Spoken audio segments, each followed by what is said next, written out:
బీహార్లోని విద్యా వ్యవస్థ దయనీయ స్థితికి అద్దం పడుతూ వైరల్ అవుతున్న ఓ వీడియోపై దేశవ్యాప్తంగా చర్చ జరుగుతోంది.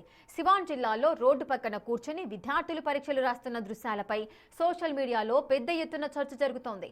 అయితే ఇంత జరిగినా బీహార్ విద్యాశాఖ మాత్రం ఇప్పటి వరకు ఈ విషయంపై స్పందించలేదు.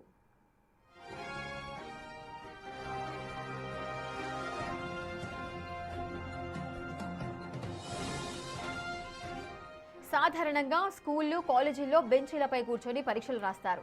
కానీ బీహార్లో సివాన్ జిల్లాలో మాత్రం కిలోమీటర్ల మేర విస్తరించిన రోడ్డే పరీక్ష వేదికగా మారిపోయింది. అభ్యర్థులందరికీ ఒక కోచింగ్ సెంటర్కు చెందిన విద్యార్థులు సరైన గదులు వసతులు లేక రోడ్డు పక్కనే కూర్చొని పరీక్షలు రాశారు.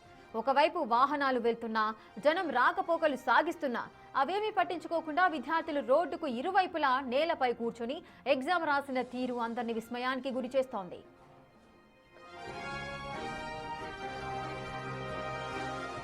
విద్యార్థులు రోడ్డు పక్కన కూర్చొని పరీక్ష రాసిన వీడియోలు సోషల్ మీడియాలో వైరల్ కావడంతో పలువురు నెటిజన్లు కూడా స్పందించడం జరిగింది. బహుశా ఇందుకే బీహార్ అక్షరాస్యతలో దేశంలోనే అట్టడుగున ఉందని కొందరు అభిప్రాయపడుతున్నారు. భారత్ ఒకవైపు స్మార్ట్ క్లాస్ రూమ్లు, డిజిటల్ విద్య గురించి మాట్లాడుతుంటే మరోవైపు ఇలాంటి దృశ్యాలు కనిపించడం దురదృష్టకరమని ఆవేదన వ్యక్తం చేశారు. ప్రభుత్వ పాఠశాలల వ్యవస్థ విఫలం కావడం వల్లే ప్రైవేటు కోచింగ్ సెంటర్లు పుట్టుకొచ్చాయని, అవి కూడా కనీస మౌలిక వసతులు కల్పించకుండా విద్యార్థుల ప్రాణాలతో ఆడుకుంటున్నాయని మరికొందరు విమర్శించారు.